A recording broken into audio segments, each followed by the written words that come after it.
में उस दिन दिल्ली के एयरपोर्ट पर। कैसे कहें कि ये देश आजाद है?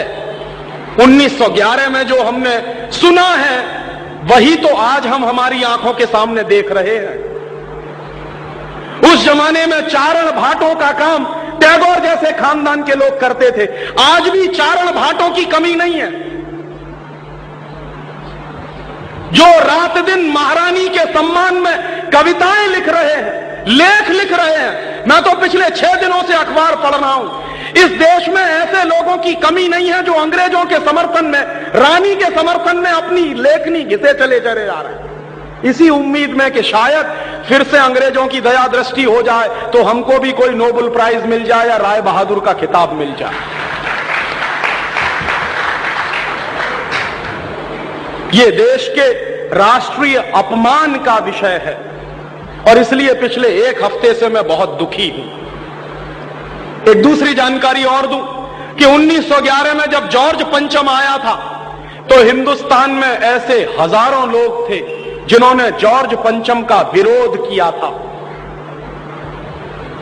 कांग्रेस के अंदर गरम दल नाम का जो तबका था उसने जॉर्ज पंचम का भयंकर विरोध किया था, जिसमें लोकमान्य तिलक जैसे लोग शामिल थे।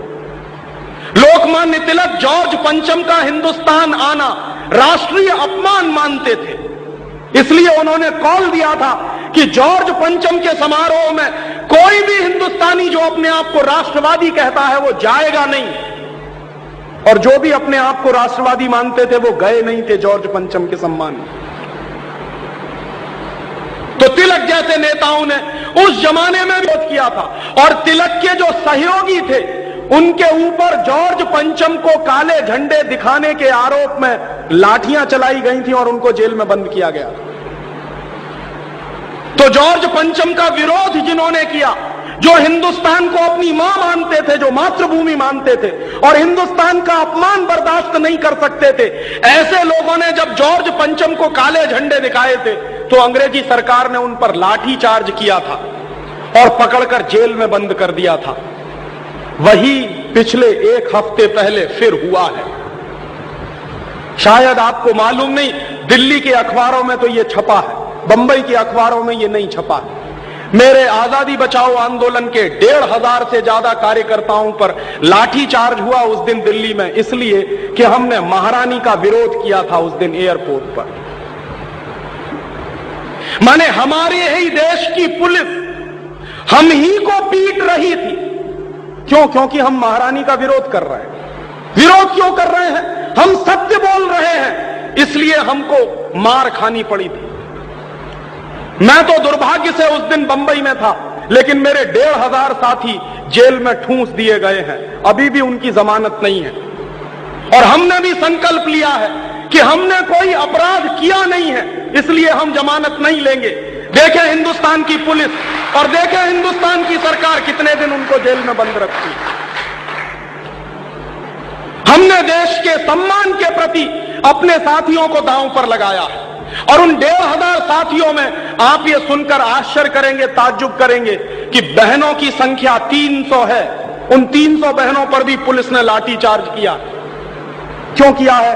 क्योंकि रानी का विरोध कर रहे थे वो लोग, सत्य बोल रहे थे, इसलिए लाठी चार्ज हुआ। हमारी पुलिस हम ही को पीट रही थी। तो मेरे दिमाग में वो दृश्य घूम गया कि सन 1911 में जब लोकमान्य तिलक और उनके सहयोगियों ने जॉर्ज पंचम का विरोध किया होगा तो जिस तरह से उनको लाठियों से पीटा गया होगा, वही दृश्य अभी दिल्ली में ये घटित होकर चुका है। उस जमाने में तो हम मान सकते हैं कि अंग्रेजों की सरकार थी, इसलिए जॉर्ज पंचम का विरोध करने का माने अंग्रेजों का विरोध करना, और अंग्रेजों का विरोध करना माने अंग्रेजी सरकार के अत्याचारों को निमंत्रण देना। लेकिन आज तो हमारी सरकार है, आज तो अंग्रेजी सरकार नहीं है। ये हम कैसे भूलें कि जो सरकार चला रहे हैं वो हमारे ही वोट से चुनकर गए हैं, वो अंग्रेजों के प्रतिनिधि नहीं है। ये हम कैसे भूलें कि इन नेताओं को आपने हमने ही वोट देकर चुनकर भेजा है दिल्ली में, और वो नेता ब्रिटेन की रानी की रक्षा करने के लिए हिंदुस्तान के नागरिकों पर लाठीचार्ज करवा सकते हैं। ये 1911 में होता था, वो आज क्यों हो रहा? इसलिए मेरा दिल बहुत दुखी है कि क्या हो रहा है इस देश में, कौन सी आजादी है और कैसी आजादी है। और इस राष्ट्रीय अपमान के प्रश्न को दुर्भाग्य से हिंदुस्तान की कोई राजनीतिक पार्टी उठा नहीं रही है, क्योंकि सबको डर लगता है। क्या डर लगता है? कि हो जाए साल 2 साल में हमारे हाथ में सत्ता आए तो सब तो अपना कैलकुलेशन कुर्सी और सत्ता के हिसाब से करते, कोई भी राष्ट्र के हिसाब से कैलकुलेशन करता नहीं। इस गलतफहमी में आप मत रहिए कि राष्ट्रवादी लोग राष्ट्र के हिसाब से कैलकुलेशन करते हैं। अगर वो राष्ट्र के हिसाब से कैलकुलेशन करते तो उन लोगों के साथ कभी नहीं सोते जिनको जिंदगी भर वो गालियां देते रहे। सबके कैलकुलेशन अपने कुर्सी के हिसाब से हैं, अपने सत्ता के हिसाब से हैं। इतनी अकेले नहीं आई, उसके साथ ब्रिटेन की कंपनियों के बड़े बड़े अधिकारियों का पूरा दल आया है। ब्रिटेन की जो मल्टीनेशनल कॉरपोरेशंस हैं, ब्रिटेन की जो बड़ी बड़ी कंपनियां हैं, उन कंपनियों के बड़े बड़े अधिकारियों का पूरा दल आया है, पूरा दस्ता आया है। रानी अकेले नहीं आई, जॉर्ज पंचम भी अकेले नहीं आया था। 1911 में जब जॉर्ज पंचम आया था तो उसके साथ ब्रिटेन की उस जमाने की कंपनियों के बड़े बड़े अधिकारी आए थे। क्यों आए थे? जॉर्ज पंचम और उसके साथ उस जमाने में ब्रिटेन की कंपनियों के अधिकारी क्यों आए थे?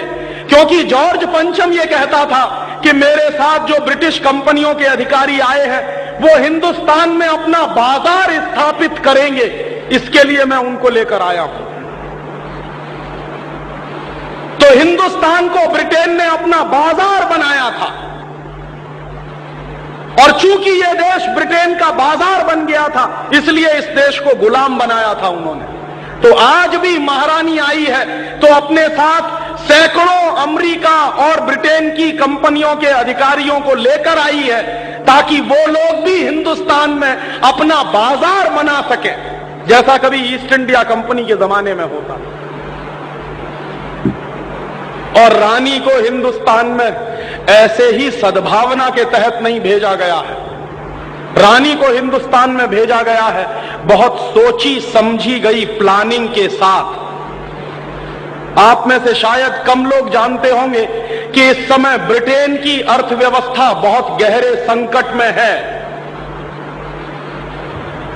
ब्रिटेन में भयंकर रूप से आर्थिक मंदी चल रही है, और ब्रिटेन में जो भयंकर रूप से आर्थिक मंदी चल रही है उसके परिणाम स्वरूप ब्रिटेन की हजारों हजारों कंपनियां अपने कारखाने बंद कर रही हैं, मजदूरों की छटनियां की जा रही हैं। पिछले 6 साल में ब्रिटेन में 1.5 से 2 लाख मजदूरों की छटनियां की गई हैं कारखाने बंद करके। तो ब्रिटेन में भयंकर मंदी चल रही है। उस मंदी के कारण बेरोजगारी पैदा हो रही है, उस बेरोजगारी के कारण ब्रिटेन में गरीबी पैदा हो रही है। और ब्रिटेन आज यूरोप का एक ऐसा देश है जहां सबसे बड़ा अनएम्प्लॉयमेंट का रेट है इस समय। ब्रिटेन में इस समय अनएम्प्लॉयमेंट का रेट 12-13% के आसपास है, हिंदुस्तान से भी 4% ऊपर है। हिंदुस्तान में 8-9% है, वहां 12-13% है। तो भयंकर अनएम्प्लॉयमेंट है ब्रिटेन में, भयंकर गरीबी है, और उस गरीबी को दूर करने की बजाय वहां की सरकार ने पिछले 5-6 सालों में लोगों के ऊपर जबरदस्त टैक्स लगाए हैं ब्रिटेन में। और ब्रिटेन के लोगों पर जब जबरदस्त टैक्स लगा दिए थे जॉन मेजर की सरकार ने, तो जॉन मेजर की सरकार को हारना पड़ा और ये टोरीज लोग जीत गए। टॉनी ब्लेयर कैसे जीते और जॉन मेजर क्यों हारे? उसका एक ही मूल था कि जॉन मेजर अपने ब्रिटेन की आर्थिक मंदी को दूर नहीं कर पाए। बेरोजगारी बढ़ती चली गई, भुखमरी बढ़ती चली गई, गरीबी बढ़ती चली गई, इसलिए वहां की जनता ने जॉन मेजर को नकार दिया और टॉनी ब्लेयर के हाथ में सत्ता सौंपी है। लेकिन टॉनी ब्लेयर भी कह रहे हैं कि मेरे पास कोई जादू की छड़ी नहीं है जो ब्रिटेन की डूबती हुई अर्थव्यवस्था को मैं कुछ किनारे लगा सकूं, कोई मेरे पास जादू की छड़ी नहीं है। तो क्या किया जाए?